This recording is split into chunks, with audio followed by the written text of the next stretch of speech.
나누려고 합니다. 오늘은 거룩한 주일인 동시에 우리 민족의 가장 큰 명절인 이렇게 설 연휴 기간을 지금 이렇게 보내고 있습니다. 코로나로 인해서 지금 벌써 몇 년째 이 가족들을 만나는데도 많이 어려움이 있고 또 불편함이 있지만 그럼에도 불구하고 여러분 이 명절은 참 그 자체만으로도 참 기쁘고 행복한 시간입니다. 그래서 어떤 그리스도인들은 이 명절에 대한 강박관념이 있고 이제 뭐 차례를 지내거나 뭐 제사 지내고 이런 부분들이 막 이 영적 또 싸움이 있다 보니까 명절을 죄악시하는 그런 분들이 있는데 절대 그렇지 않습니까? 명절 자체는 정말 기쁘고 행복한 시간입니다. 그리고 오랜만에 가족들과 친지를 만나는 이런 귀한 시간이 어디 있습니까? 여러분 그래서 올 명절도 가족도 함께 하시고 또 이웃과 함께 하시면서 정말 기쁨과 또 행복을 나누고 누리는 이 연휴를 많이 마음껏 누리는 시간이 되시면 좋겠습니다. 예수님도 우리가 말씀을 늘 보지만 365일 사역만 하신 것이 아닙니다. 예수님은 틈만 나면 쉬셨습니다. 가족 제자들 데리고 먹고 또 자고 또 틈만 나면 혼자 또 산으로 가셔서 기도하시고 이렇게 중간중간에 많은 리트리스를 예수님은 우리에게 보여주고 있거든요. 그래서 우리에게도 이렇게 항상 달려가는 이 한 해의 이 시간표 중에 우리에게 이렇게 억지로라도 쉬으라고 주신 이런 연휴들을 누리고 이렇게 살아가는 것이 우리 건강에도 참 많은 도움이 되고 가족들 간의 화합에도 많은 유익이 있을 것입니다. 마음껏 여러분 누리시기 바랍니다. 그런데 누림 가운데서 꼭 우리가 기억해야 될 게 뭐냐면 우리 성도들은 세상 사람들과는 조금 다르다라는 것을 잊어서는 안 됩니다. 누리는데 어떻게 다르냐? 이 세상적인 그 기쁨과 행복에서 우리는 한 단계 뛰어넘어야 돼요. 물론 우리에게도 세상적인 기쁨과 행복이 있습니다. 그죠? 마음껏 누려야 되지만 그 단계를 뛰어넘어서 우리 믿는 자에게 꼭 기억해야 될 일은 우리가 가진 이 복음의 감격, 지금 우리가 나누고 있는 이 복음의 감격을 흘려보내라는 말씀 오늘 두 번째 시간인데 이 복음의 내 안에 이 뜨거운 이 복음의 감격을 흘려보내는 그런 설 명절이 되기를 힘써야 한다는 사실. 어떤 만남을 누구를 만나든 우리는 이 복음의 빚진 자다라는 이 바울의 이 고백과 같이 항상 우리 안에 뜨거운 이 복음의 열정이 흘러가는 그런 시간으로 삼아야 한다라는 것. 누림 가운데서도 이 복음이 흘러가는 그런 명절이 되기를 바랍니다. 자, 그런데 이게 여러분 우리가 많은 명절을 보내왔지만 참 말로만 복음 말로만 우리가 예수 믿으라 이렇게 한다고 참 되는 일이 아닙니다. 경험해 보셨잖아요. 이 복음이라는 것이 우리가 먼저 심어야 됩니다. 그리고 기도를 심어야 돼요. 또 우리의 수고와 물질과 헌신 이걸 다 합쳐서 섬김이라 그러는데 이 섬김을 심어야 돼요. 그리고 가장 중요한 것은 그 때가 언제인지 알 수 없잖아요. 그래서 우리가 인내를 심어야만 여러분 언젠가는 열매를 거두는 게 이게 복음의 법칙입니다. 우리가 뿌렸다고 금방 나는 게 아니고 이런 시간과 물질과 기도와 인내, 섬김 이런 많은 것들을 심어야만 열매를 거둘 수 있게 된다라는 것. 여러분 너무나도 잘 아실 것입니다. 이 한 영혼이 예수를 믿고 죽게 돌아온다는 것. 이게 생각보다 쉬운 일이 아니더라고요. 막 우리나라에 성령을 부어주실 때는 그냥 우리 북만 치면서 예수 믿으라고 노방전도 나갔는데 그때 막 우리 따라오는 사람들이 있었어요. 제가 80년대에 초등학교 다녔거든요. 그때 저희 교회에서 큰 북 메고 둥둥 치면서 제가 맨 앞에 섰었어요. 그래가지고 막 전도지 주면서 예수 믿으라는데 그 북 치는 그 무리에 막 사람들이 달라붙어가고 교회로 들어왔어요. 진짜로 80년대까지만 해도 그랬다니까요, 이 한국이. 근데 지금 북 치고 돌아다닌다고 교회로 들어올 사람이 누가 있을까요? 어렵습니다. 참 이렇게 은혜를 주실 때도 있는가 하면 지금처럼 이 사회에 적이 돼가지고 교회 나가는 것이 마치 죄를 짓는 것 같은 이 개독교가 되어 있는 이런 상황 가운데서 누구한테 예수 믿으라 한다고 이 예수 믿는 게 참 쉬운 일이 아닙니다. 얼마나 많은 우리 인내와 기도가 필요한지 몰라요. 참 어렵습니다. 그래서 여러분에게 이 사명을 맡기신 거예요. 아무에게나 주신 게 아닙니다. 그래서 여러분에게 맡기신 거예요. 그래서 방금 말씀드린 대로 이걸 사명이라 이렇게 얘기합니다. 이 복음이 우리의 사명이다. 아무에게나 안 맡기시고 오늘 우리에게 부족하지만 우리에게 이 일을 맡기셨다라는 사실을 꼭 기억하시고 이 명절을 보내셔야 한다라는 것이죠. 자, 그래서 지난주일 우리는 이 복음의 감격을 흘려보내라 이 말씀 속에서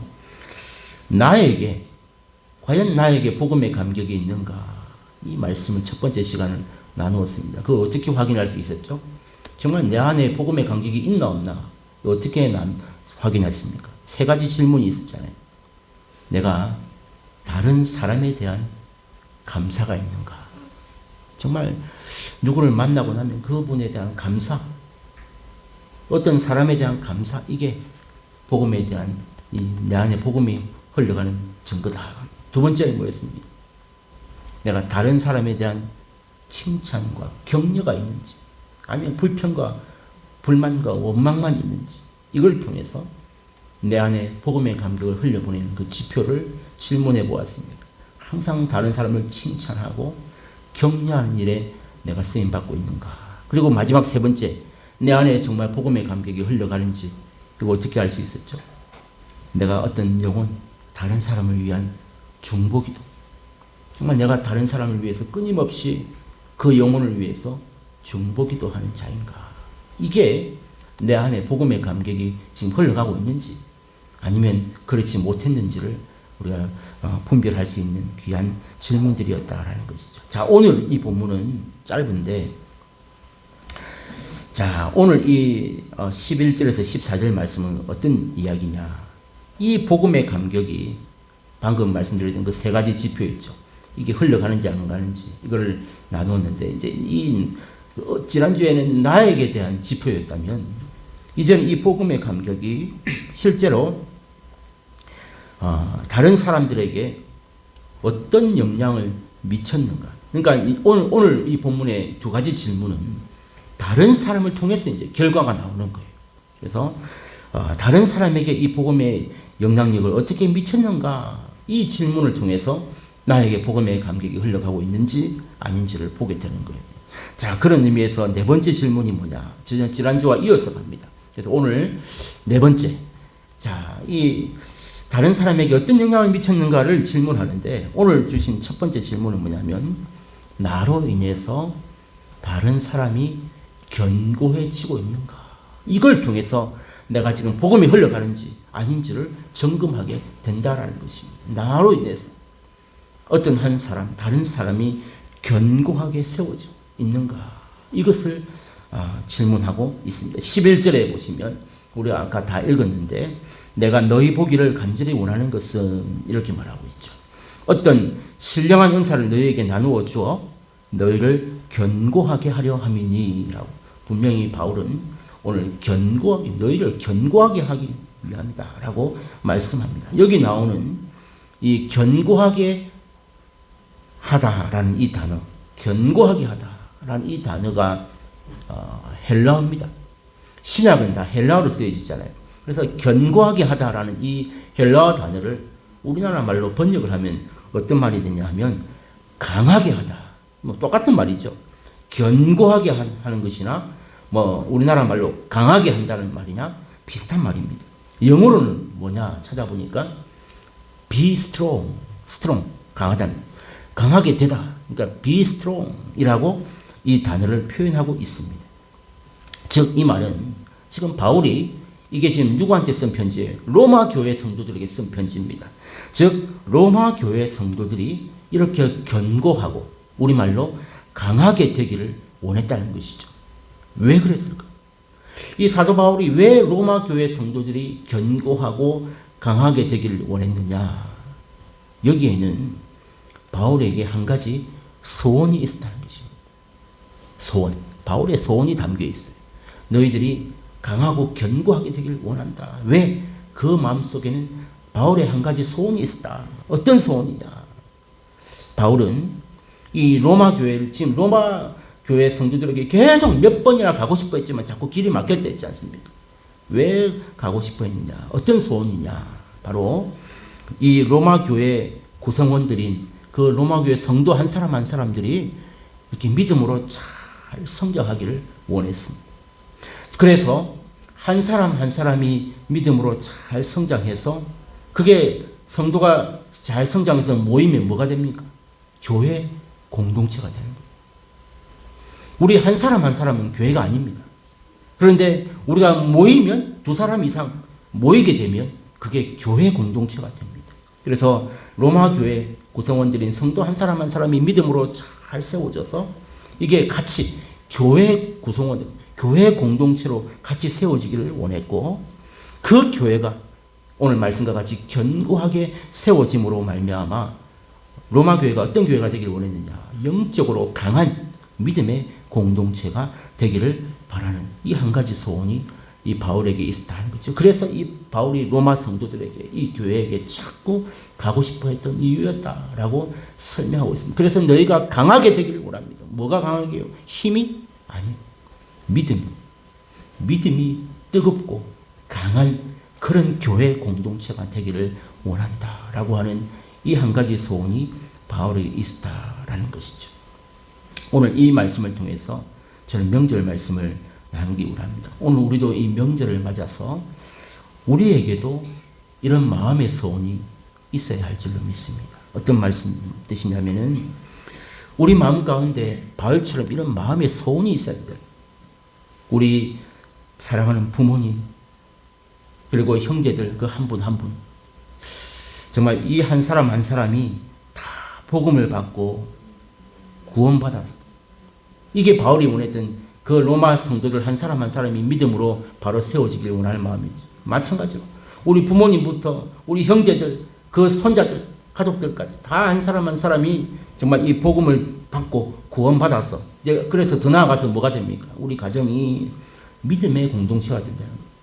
처음에는 나 혼자 믿다가, 감사하게도 우리 엄마가 믿다가, 그리고 또 우리 동생이 믿다가, 또 형님도 믿게 되고, 막 이렇게 참 하나님 은혜로 한 사람 한 사람 이제 모여서 이제 믿음의 공동체가 되고, 또 그 믿음의 공동체가 또 한 분 한 분 결국은 다 믿게 되면 그게 가문이 되는 거예요. 가문이. 그래서 영적으로 강한 신앙의 가문이 되기를 소원합니다. 이게 바울의 결과적으로 바울의 소원을 우리에게 가정에 대입하면 이런 뜻이 되는 거예요. 한 사람 한 사람 정말 믿음으로 잘 세워지다가 이제 우리 가족 몇 분 믿다가 전체적으로 다 믿게 되면 믿음의 정말 강한 신앙의 가문이 되기를 원합니다. 이것이 여러분들의 소원이 되기를 바랍니다. 하나님께서 여러분을 통해서 이 일을 하시려고 아까도 말씀드렸지만 여러분 믿지 않는 가정에서 그 가문에서 여러분들을 가장 먼저 부르셨다는 사실을 여러분 잊어서는 안 됩니다. 우리가 그런 존재예요. 우리를 한 사람 한 사람을 보면 너무 보잘것없고 정말 약하고 설마 나를 택하셨을까? 이런 생각이 들기도 합니다. 그러나 그렇지 않습니다.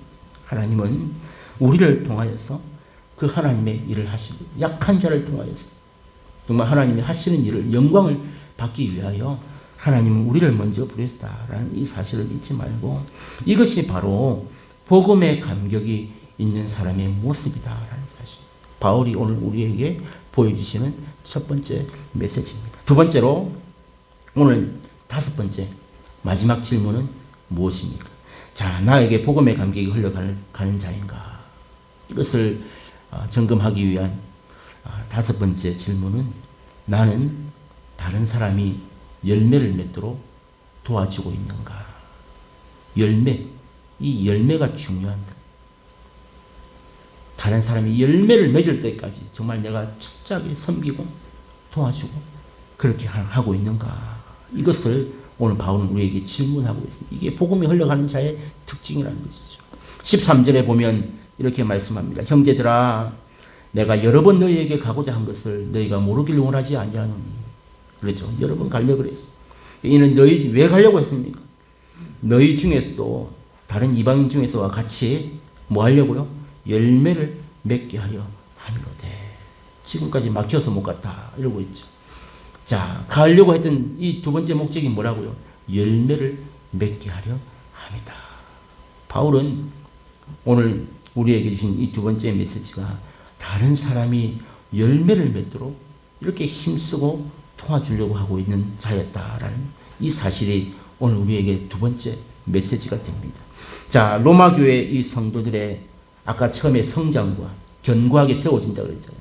이제 두 번째 이 열매를 맺게 하기 위해서 지금 이 로마를 가기를 이렇게 여러 번 가기를 갈망하는 이 바울의 모습이 우리에게 많은 감동을 주고 있습니다.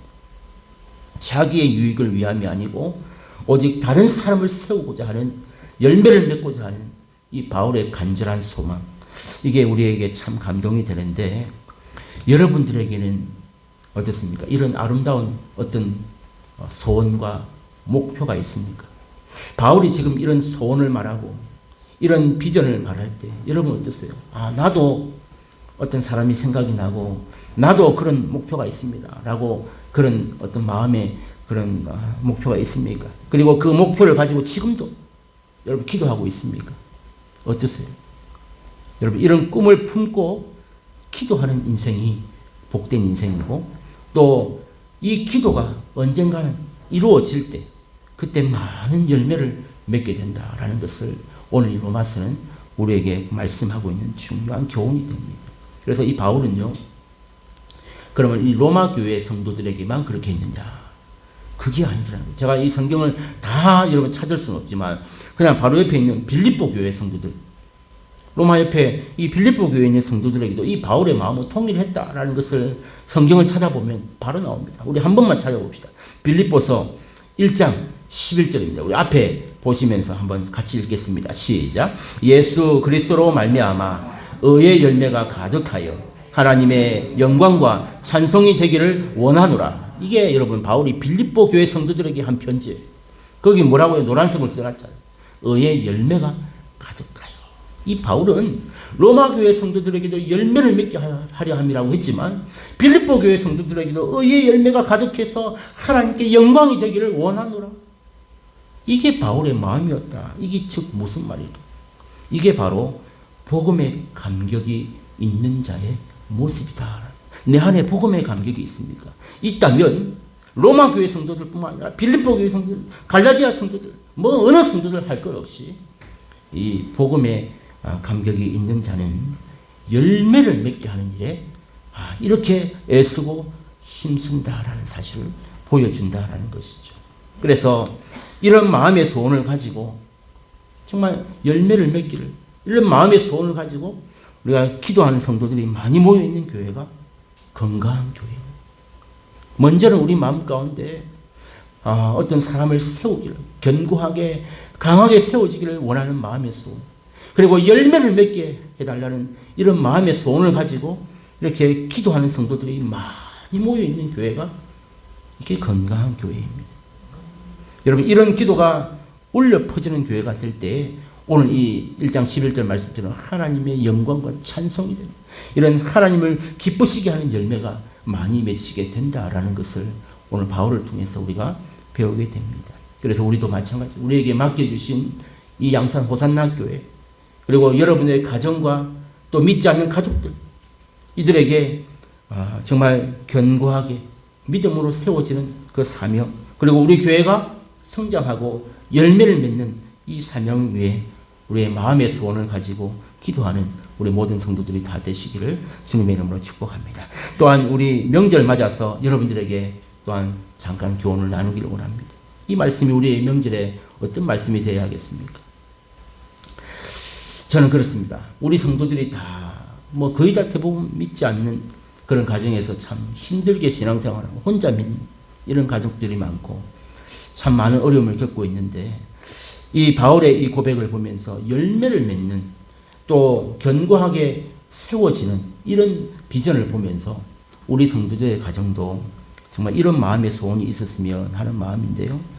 그래서 하나님께서 기뻐하시는 열매가 많이 맺히는 가정이 되게 하옵소서. 여러분, 이게 우리의 비전이 되고 기도 제목이 되야 됩니다. 우리의 기도 제목.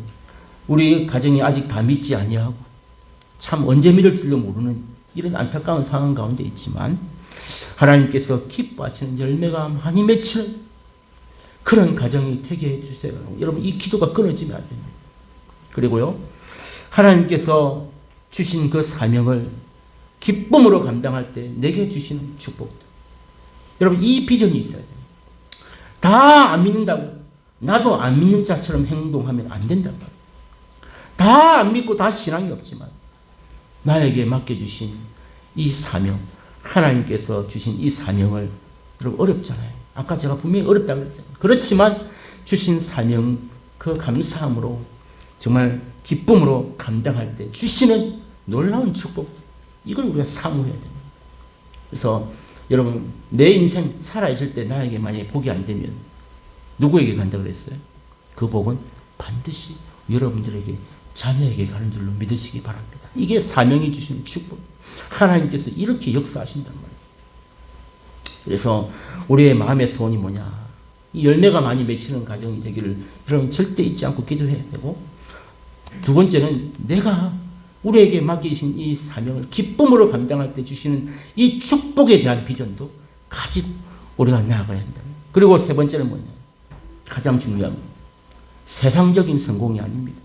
성경적인 세계관으로 하나님의 매뉴얼대로 살아내는 순종. 이게 우리가 가야 할 길이에요. 자꾸 이 믿지 않는 가족들과 세상 사람들과 어울리다 보면 기준점이 뭡니까? 이번 명절에도 누가 차 바꿨다 하더라. 이번 명절에도 보니까 이사했다는데 뭐 집이 큰 평수로 갔다 하더라. 이런 것들이 물론 우리에게도 그런 게 있으면 참 좋죠. 그런데 세상은 그게 다잖아요. 근데 이게 우리의 기준인 줄 알고 거기에 뭐 못 미치면 막 화가 나고 바가지 긁고 막 나는 우리는 왜 이렇게 어렵노? 이렇게 생각하면서 낙심하는 경우가 많은데, 여러분, 믿지 않는 그런 가족들 속에서 세상적인 것들로 기준을 삼으면 우리는 참 많이 불리하잖아요. 정말 이 세상의 유익을 위해 살면 우리가 어떻게 성경 이 교회에다가 11조를 내고 감사한금은 한 푼이라도 낼 수 있겠습니까? 절대 안 됩니다. 그 한 푼 안 내고 만약 여러분 모아봤어요. 여러분 이번에 기부금 영수증 다 받았잖아요. 적게는 몇십만 원부터 많게는 몇백만 원까지. 참 이렇게 하나님 앞에 많은 헌금을 드리며 힘에 겹도록 할 이유가 뭐가 있어요? 만약에 세상적인 기준이 정답이라면 한 푼도 아깝죠. 그거 다 우리 쓰려고 했으면 뭘 하나 사서도 안 샀겠습니까? 이래 생각하면 하나님 앞에 아까워서 절대로 드릴 수가 없어요. 그래서 우리는 우리는 처음부터 하나님의 뜻대로 지원받은 존재예요. 이 사실을 잊어서는 안 됩니다. 우리 수요일날 성경 공부 때 하고 있지 않습니까? 우리가 만들어진 그 자체가 하나님 앞에 절대적으로 순종하는, 하나님과 관계하는 이런 관계였다라는 것을 기억하면서 세상적인 성공이 아니라 이 성경적 세계관으로 하나님의 매뉴얼대로 살아내는 이 순종. 이것이 우리의 마음의 소원을 품고 기도해야 될 제목입니다. 이런 가정이 되게 하여 주옵소서. 이런 마음의 소원을 품고 간절히 기도할 때에 여러분 많은 열매를 맺는 그런 가정이 될 줄로 믿습니다. 여러분 이 일을 위해서 하나님께서 여러분 가정에, 여러분 그 가정에서 여러분을 가장 먼저 선택하여 부르셨다라는 사실. 이게 얼마나 귀한 일인지, 우리가 어떻게 세워져야 할지를 오늘 우리의 사명을 다시 한번 점검하길 원합니다. 여러분 우리 안에 이런 복음의 감격이 흘러넘치 않고 다른 사람이 아니라 내 안에 이 복음의 감격이 가장 먼저 내 안에서 뜨겁게 회복이 될 때에 그 감격이 흐르게 되어 있습니다. 내 안에 이 복음의 감격이 없는데 다른 사람한테 가서 죽을스럽게 교회 한번 다니봐라. 말이나 하겠습니까? 안 되죠. 내 안에 이 복음의 감격, 아까 우리 권사님 기도하신 것처럼 정말 말로 다 할 수 없는 수많은 죄악, 믿는 자가 지어서 안 되는 그런 죄도 지은 그런 죄인이 우리 죄인이라고 고백하셨잖아요. 저도 똑같습니다. 하나님 앞에 지을 수 없는 죄를 짓고도 이렇게 살아가는 이유가 뭐예요? 하나님 은혜로 우리가 구원받은 죄 없다. 여러분, 이 일이 얼마나 큰지를 더 깊이 깨달을수록 복음의 감격이 큽니다. 그런데 이 복음을 받아들여도요, 나는 뭐 별로 죄 지은 것도 없고 뭐 아무리 죄를 말해도 뭐 생각도 안 나고 이런 사람은요, 이런 교회를 다녀도 사실은 복음의 감격이 크지 않습니다. 지식은 예수 믿어야 구원받는다는 걸 알겠지만 내 안에서 진짜 이 내 죄가 얼마나 큰지를 깨닫지 못하면 이 감격이 흘러갈 수가 없습니다. 그래서 정말 어거스틴 같이 정말 망나니로 살다가 정말 그 예수 그리스도를 만났어요. 바울처럼 예수 믿는 사람 죽이러 가는 자리에서 예수를 만났을 때 그 복음의 감격이 여러분 그래서 가장 컸던 거예요. 우리도 마찬가지. 그런데 그들이나 우리나 다를 바가 없어요. 우리가 얼마나 많은 죄인이요. 내 안에 아직도 악이 가득하고 정말 주님의 은혜가 아니면 나는 내 힘으로는 절대로 천국 갈 수 없는 자라는 사실을 여러분 나를 묵상하고 이 복음 앞에서 내가 세워져서 깨닫게 되면 그 복음의 감격이 정말 나 같은 죄인이 되는 거예요. 그때에 이 복음의 감격이 얼마나 큰지를 내가 경험하게 되고 그 은혜가 흘러가는 것이지. 이게 맞는지 안 맞는지, 오늘 죽어도 내가 천국 가는지 안 가는지, 이게 뭐 긴가 민가 하고 이런 상황에서 어떻게 복음이 흘러가겠냐고. 그래서 여러분 내 안에 먼저 이 복음의 감격, 내가 죽을 수밖에 없는 예수 이름 외에는 내가 정말 천국 갈 건더기가 하나도 없는 그런 죄인 중에 괴수인데 오늘 나는 하나님의 은혜로 죽어도 천국 갑니다 라는 이 복음의 감격, 정말 이 감격이 뜨겁게 회복될 때에 그 감격이 내 안에서 흘러넘쳐서 어디로 갈까요? 제일 먼저 우리 아내 그리고 우리 남편에게 흘러가는. 맨날 우리가 지금 하는 게 뭡니까? 남편 어떻고 아내가 어떻고 아직도 이 복음의 감격이 흘러가면 여러분 남편에게 흘러가요. 그리고 아내에게 흘러가고 자녀들에게 흘러가서 흠뻑 적시게 되어 있어요. 이게 복음의 역사. 근데 내 안에 이 뜨거운 복음의 역사가 흘러가지도 않으면서 남들은 어떻다? 그러니까 이 복음의 감격이 없다는 것이죠. 감사가 있어야 되고 칭찬과 격려가 있어야 되고 그를 향한 중보기도가 끊임없이 일어나는 역사가 있어야 되는데 그거 없으면서 맨날 남편이 어떻고 아내가 어떻고 자식이 어떻고 참 우리의 모습이 이렇다는 것을 보지 않습니다. 그래서 이 내 안에서 먼저 이 복음의 감격이 흘러넘칠 때에 우리 아내와 남편과 자녀들이 흠뻑 적시게 되고 또 더 나아가서 이번에 명절을 맞이하면 그 안 믿는 우리 형제, 우리 부모님들 계시는 그 자리에 믿지 않는 그 가정을 살려내게 되는 거예요. 내 안에 먼저 이 복음이 회복되고 이 뜨거운 복음이 흘러넘쳐야만 그 믿지 않는 집안에 가서도 복음이 흘러가서 그 집안을 살려내고 더 나아가서 우리 교회도 살려내는 그런 역사가 일어나는 줄로 믿습니다. 이 복음이 그 감격이 흘러가는 곳마다 여러분 하나님께서 얼마나 큰 역사를 이루어 가시는지를 저는 기도합니다. 여러분 통해서 반드시 보여주는 그런 은혜가 있기를 주의 이름으로 축복합니다. 여러분이 복음의 감격으로 흘러넘칠 때에 가능한 일이에요. 그냥 한평생 교회는 다니고 걸쳐 있는데 맹숭맹숭 긴가민가 이런 삶에서는 역사하지 않습니다. 어떤 분은 참 제가 아직도 잊혀지지 않는 분이 있습니다. 집사님 중에 하나님 우리 목사님 기도 좀 들어주시죠. 왜 이렇게 교회가 힘든데 복도 안 주시고 안타까워서 하신 말씀인데 여러분 이 교회라는 게 그냥 되는 일이 절대로 아닙니다. 이 교회가 복음의 감격이 흘렀어. 이런 마음의 소원을 품고 뜨겁게 기도하는 교회가 이 건강한 교회가 되고 살아있는 교회가 되어야 역사하는 거지. 그냥 가만히 있는데 이 교회가 되는 그러면 어느 교회가 안 될까? 절대로 그렇지 않습니다. 여러분 우리가 먼저 이 복음의 감격이 흘러가요.